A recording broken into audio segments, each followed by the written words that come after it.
All right. What do you think, Panda? We got Teddy versus Loomis. We're actually in the game already. Who has this? Don't look at the game. You can't. That's cheating. I think Lumi. Based on paper? Okay, on paper, you think Lumi. I think Teddy had some odd plays. He did win. That is true, but I think he did have some odd plays in his series. Not as clean as I would expect from a winner in the first. What is that? A winner? What are you saying? Well, he won his game. He's a winner, right? That's how it works. I'm a winner. In some ways. That's debatable. Okay. On Artifact. Oh, jeez. I did get top 8 at one tournament, you know. It was very early in the beta. Yeah. Only 5 people played the game. I imagine. Teddy is, I didn't even realize, level 32. Did you see that before? Wow. My God. That's incredible. That is an ogre conscript. I don't think I've ever seen that avatar before. That is a beefy boy. I think MyGoodMate was Real Man.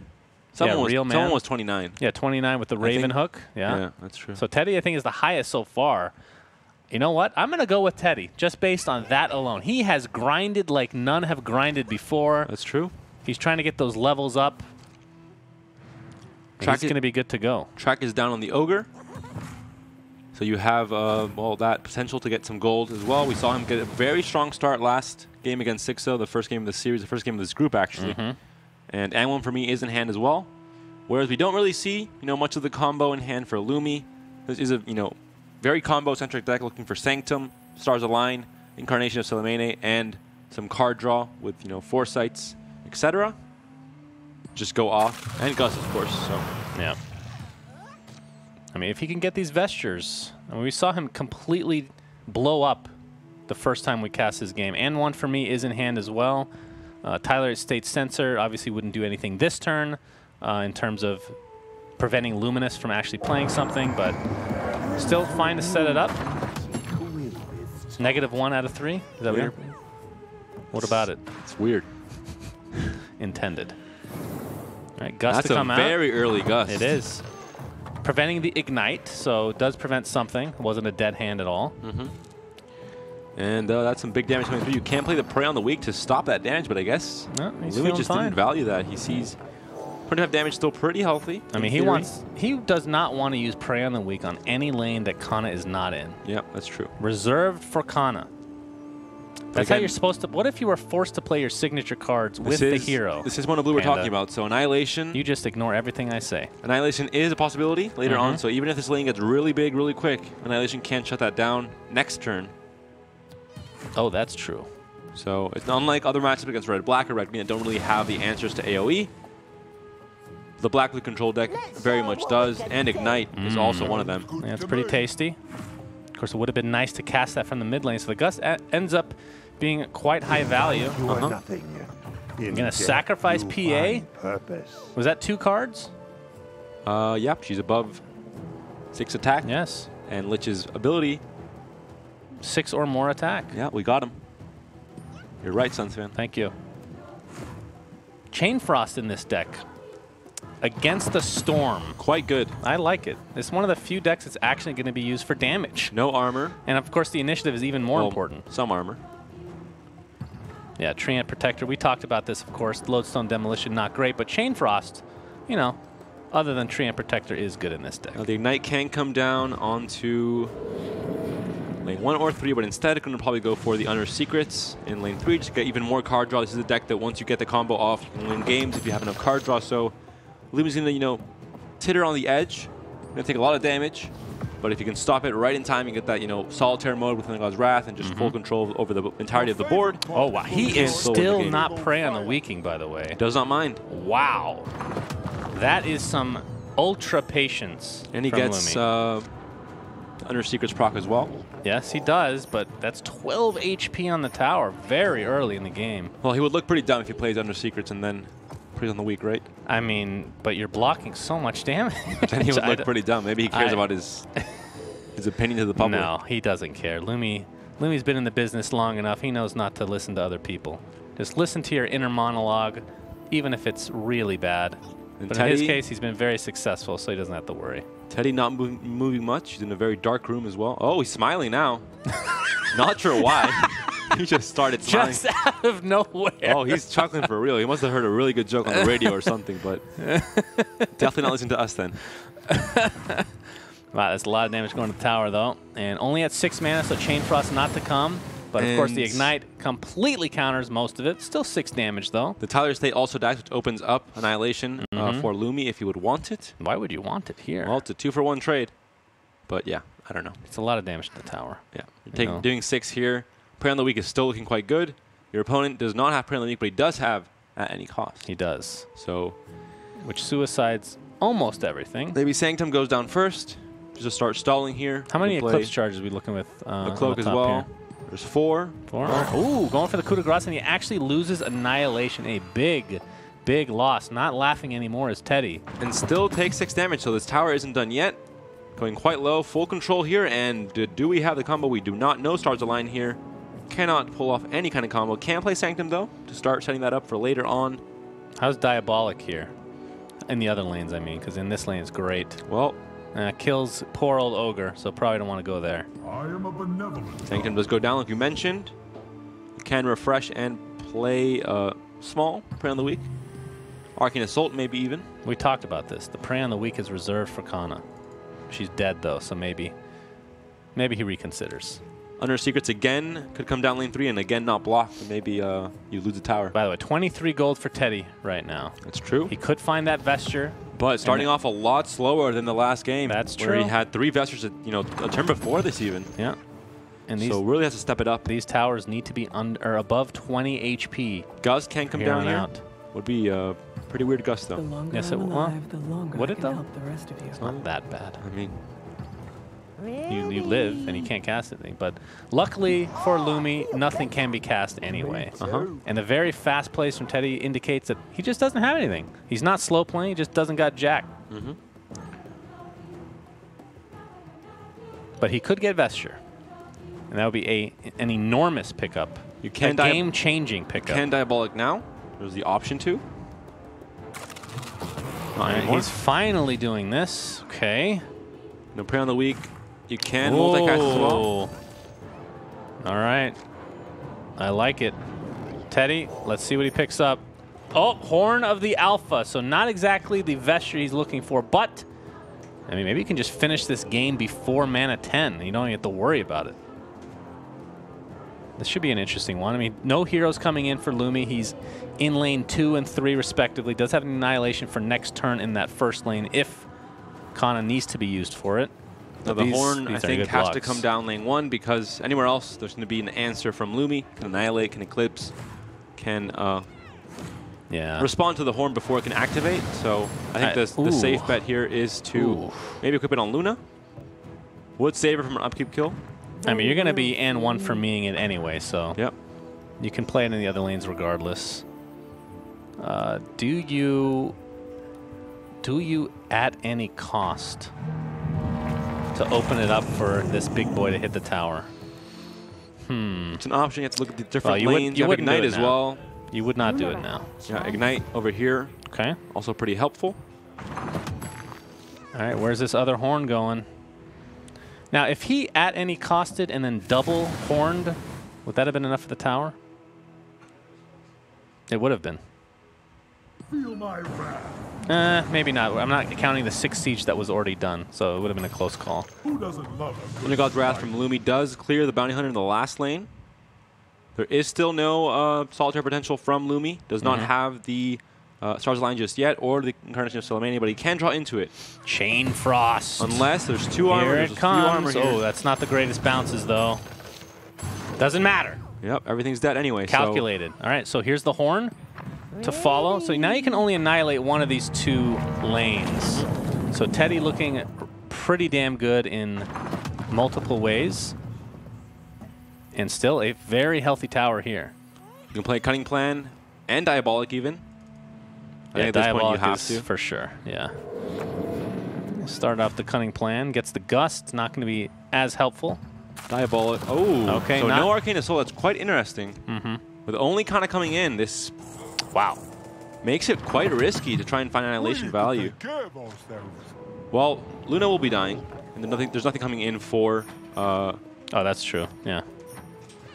Yeah, the upkeep kill is going to hurt, but still has to deal with that Thunderhide pack. But without a green hero, there isn't really a way for Lumi to go off completely at 8 mana, even if he draws Incarnation Solmene. Ooh, bad spawn though.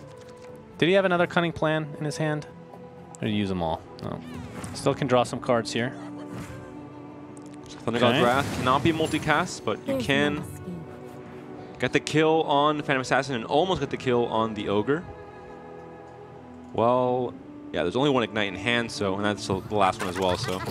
Another Prey in a week, just trying to push for enough damage to take this out, and he'll find it. So that means lane 3 is what Teddy really needs to worry about. And there's no blink in the hand for Teddy. Oh dear. There's no gank. He has another Prey on the week as well because he has multicast this several times at this point.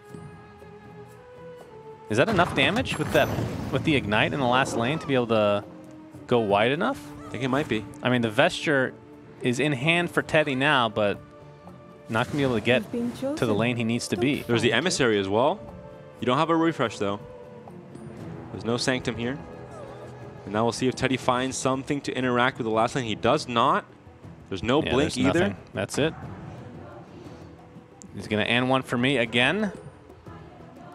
So taking another Horn of the Alpha. The Sanctum stuck in the wrong lane for Lumi. And now does Lumi have enough damage to take this tower down? He has Jasper Daggers. Put on the Ogre for 2 more. Don't worry. I mean, this is, let's see, 1, 2, 3, only 4 dogs. The Emissary would add... Okay, maybe this is not enough, actually. Gonna go for the Prey on the week. Trying for the multicast, though. That would be huge. If he gets it again! Oh, my God! Well, he had the lethal anyway with the... Did he have a sword of some kind? Jasper Daggers, but still... Okay. He still got it! Obscene the amount of Luminous is multicast Teddy is not happy. You can tell by his extreme smiling that's going on right now. And Lumi, even though he lost emotions. control of the game with the Vestures and the gold coming online, it was a bit too late, I think. The damage still came through. I told you the Bounty Hunter damage would not matter in the end. Lumi took control of that lane 3 anyway. Mean, it was risky, though. It was risky, but he knew he had to hold those Prey on the Weeks for later to multicast them, of course. I mean, yeah, we've cast him enough to know that he really holds on to those Preys on the week to not only just get... I mean, the multicasts... That was a lot of multicasts on that same card, right? Like that last one we talked about, we're going to be in the game again, by the way. That last one didn't matter, but he had multicasted it 3 times previous. So that did matter. And this is a much better start for Teddy. Finds the track in hand, finds the kill on PA. Yeah. It's a trade, though, but you still have to see. I mean, you're missing the payday, really, but it's still a very good start. Take it while he can't be greedy, but unfortunately in lane 2, it looks like PA is getting rickrolled. Is that what it's called? Yes. Mercenary Exiles will not be played. And that's 10 gold. I mean, even a 2-for-1 trade, Teddy still has more gold. The Exiles can be played here. They do find the curve onto Luna. Oh, gonna kill all 3 heroes in the same turn. Lumi. Look at Teddy's face. Every time he dies, he smiles. This kid is a masochist. I love it. We're going to see the Sorla possibly go lane 1, but you might just go lane 2 instead and go for that, very quick damage on the tower. Instead, want to go for the plays in lane 1. Even though he has no black cards right now, he can draw into them.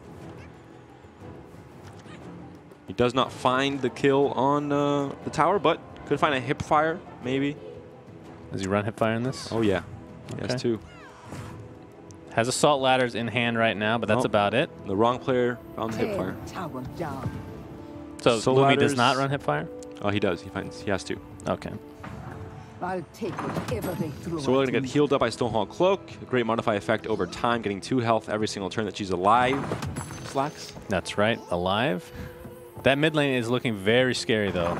And with the Assault Ladders in this very buffed up creep already, 23 HP on lane 3. Oh, 2 gold away from Vesture. Teddy is, you can tell. I have to say, out of everybody so far this tournament, I don't know what it is about Teddy, but his facial expressions have been the best. I've enjoyed it thoroughly. It's made me a fan. The creep's not helping out in lane 1. Well, they're helping Teddy out. Not helping Lumi out, though. Blocking that Sorla possibly. Yeah, this is spiraling out of control already. Looks really scary. He needs to pick up perhaps at any cost, although even with at any cost, the early Stonehall Cloak makes such a huge difference on this Sorla. Does nothing there. You would need to have it in the mid lane. Doesn't kill the PA, but still does quite a bit. Yeah, this is Could easily spiral out of control for Lumi. But again, Teddy's only 2 gold away from picking up a vesture. Has Iron Fog Gold Mine, so he's guaranteed to at least get enough if it pops up. Unfortunately, no paydays, though. Hipfire does not do too much. Gank with Lich, not the best because of the only 5 attack. Doesn't get... Oh, it can kill Bristleback, but... You know, the funny thing is, since we've cast this guy in both series now, I don't think he's even played Payday, right? He just got the vesture just by killing heroes, and then he just copied it a bunch of times. He never actually made money from Payday, which is so funny. Annihilation has been found. Tyler State will stop the 5-mana plays, which aren't really there actually for Teddy, so it's fine. Ignite can still be played in lane 2, a very wide lane here, and the creep kill that's fighting the Ogre, but we see the curve here from Bristleback that's still killing the Ogre anyway. And there isn't really much more to be played. I guess Hipfire can kill the Bristleback actually, so initiative might be important if you want to block out red cards. Yeah, you could do that. Ignite is also available. He's going to go for the gank, though. On to the Bristle. Okay. The Lich does survive. Only 4 attack was needed, but Lich will be dying to the creep, so maybe a bit questionable. Yeah, that's a little interesting. Could have hip-fired from the lane instead. He could have. Perhaps he wants to do something else, though. We'll see. See the Vandal instead dropping this tower down to 14 if this damage goes through. Yeah, I mean, there's no blockers, so... You can hip-fire the Vandal. Is that even worth? I don't think so. I would have liked... The Ignite would have made a lot more sense here. He's going to have to do what you just said, but... The Ignite would have done a lot of work in this lane. Now we could see enough magic here from Lumi if he wants to just guarantee the kill on PA. But initiative is in favor of Teddy, so at this point it doesn't matter too much, I think. And you can smash here as well. Yeah. Take away the Iron Fog, but 26 gold is in Teddy's hand, so he has a chance to buy one of these very strong items. It might be too little too late, though. We talked about it last game as well. It took a bit longer to buy those items, but... No heroes coming in. This tower will be empty unless a blink is bought. Lane 2 is already down to 16 as well. Oh, my goodness. All right. That's the beginning. Is that surprising to find? Oh, my God. it's a 1 in 3, 6 out of 9. Well, I think he's still far behind, though. That's the unfortunate thing. And I think Vesture might have been an Annihilation not up better for Teddy in this lane because of the Tyler State Sensor. So, ooh, there's the payday a bit too late. Finally picks it up. Is this the Hero You Horn? Enough magic could come down the moment it is placed, though. So, yeah, but Ku can come down in mid, right? Either way. Yep. Either way, you're taking the risk. There comes the horn. The Ku's in Teddy's hand, but we could see Gank come down just to trade PA against anything that the horn is equipped on. Or even no trade if it's placed on an Ogre, for example. So I think enough magic does come down here. You push 20 damage, which is very good. And you stall the horn out for 1 turn. Yeah, there we see it. Teddy not happy about this again. Initiative is in favor for Teddy. This Annihilation would feel very bad. It stops the damage, but you're trading 2 for 1, so we're going to see a Ku instead. Ignite is discarded, and some damage still goes through, but it's stalled out for now. But this lane is empty. Ooh, very lucky curves here. You could have Berserker there. You could have. Maybe he's hoping for keeping initiative instead. right now. Yeah, going to try and just gank the Luna, I think, this next turn. Could get this Blink Dagger if he wants, or perhaps save some money for the paydays to come, but knows that he's just too far behind at this point. You can't really play too greedy at this point. You have to really try and just defend and get... How many enough magics are we working with? 2. All right, so let's see if he can top deck the second one. Wow, that would actually be that would be game winning right here. Yeah. Well, the curve from Axe doesn't help too much, but still would be very good. Nope. Berserker's Call, though. Berserker's Call, so that's essentially the same thing, and you get the tower. So even better, actually. Yeah, this game might just be over. You're not able to really use your Horn of the Alpha for 2 turns, and now it's going to be 3 turns essentially. That is quite crippling. You're just going to blink over, feeling pretty confident that nobody can come to this lane because there's no heroes being deployed next turn. Annihilation is now there, though, but again, still a 2 for 1 trade if Teddy goes for it. But he has to be scared. I mean, we could see String the Trap, we could see Berserker's Call here as well. Ogre would do only 1 damage, and Bounty Hunter without Janata would do only 5, so it has to, start looking quite scary here for Teddy. Only 14 HP on the tower. There's a healing salve as well for the Axe. Yeah, even like a coup here does not feel good. You're pushing for 2 extra damage. You're just doing that to prevent any spells from being cast from Lumi, but doesn't really... He's going to do it. He loses payday, which is probably fine at this stage. Not going for the gold game. I mean, right now you're going for the and one for me on the horns, but... But Luna is dead. She'll be back not next turn, but the turn after that, so... Rough stuff. And then lane 3, Berserker's Call. What card did we lose, by the way? Oh, it was the payday. He did not have Chain Frost in hand? No. Maybe last game. Yeah. The Chain Frost over here would be potentially good. Yeah. At this point, if you equip the Blink Dagger on the Legion Commander, you can Berserker's Call, but you could also just bring the trap here, where the Soul Adders get some even more value, pushing 16 right here. You can kill Hipfire the Creep to save Phantom Assassin, but there is still gold for Lumi in his purse, so he has a chance to pump up the Exiles once again to guarantee the kill no matter what. Yeah, but Hipfire does kill it right now if he wants. Yeah, that's true. I don't. Does that really matter that much? He's going to do it just to stay alive, but this feels very defensive, and it does not feel like a winning play. Lich will be taken out thanks to the Blink Dagger, and this is the beginning of it. Luminous is going to go 4-0 potentially in very quick fashion. Yeah. Stompy games for him. Back-to-back series looking very good, dominating this group, but the game's not over yet. It's not over yet. If there's one card that can really reset a lane, it is Annihilation, but of course, there are no blue heroes, so that's a negative. Just wait, though. Just wait. Maybe. It might happen. And we also have Gank as well. Not sure how much HP the PA has at the current point in time, but either way, it's definitely not looking good at this. So we see a Soul Adders. This could be an attempt on an Ancient to make Teddy sweat even more. See if he's still smiling after that. Because there are 2 lanes under attack. There's the the Gank, and that's going to be it. Yeah. Okay. There is a Blink, though, from Bounty, so... he's just going to concede. That's it. So, very quick series from Lumi in dominating fashion. Plays very cleanly. I think he brought some great decks as well. Not completely aggroed, missing the Oath and the Nevermores in that red-black, but still did the job really quickly as well. Just the most stompy 2 series of this entire tournament, actually. So Lumi is playing super well. That being said, Teddy did not find his gold strategy as easily as he did in the first game that he did win, so that might be the reason why. Well, that game he started to find it relatively early, but he kept getting shut down by enough magic, then coup de grace. I mean, it was just really good play. Initiative ended up being the difference here, I think, for Lumi. Enough magic as well, great inclusion, but panel, that was a quick one. What do you guys think about that? Charmer is not here, but we're going to continue then. So how's life, Panda? It's pretty good. Ukraine's a bit cold. Wow, really? Every time somebody asks you that, you're like, well, Ukraine is pretty cold. It's a big so how do you like Ukraine? About. Well, it's kind of cold. That's the biggest thing about the city. I mean, listen. That's terrible to say. It's true, though. I'm not used to -10, -15. This is a shock to my body. You're from Spain, that's true. I am. You're used to the nice warm weather. Cold. Well, that's a misconception. Spain in the winter goes down to like 0 degrees in Madrid. It gets a little bit cold. 0 degrees? That's 32 Fahrenheit for the NA. Oh, okay, yeah, that makes more sense. Yeah. Well, for me, it's kind of the same. Dry heat, nice juicy heat. You're in Arizona, so the desert. Yeah, but it does get cold there too.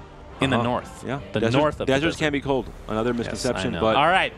Charmer has graced us with his presence. Hopefully he watched the game because that went by super fast. What did you guys think of that game?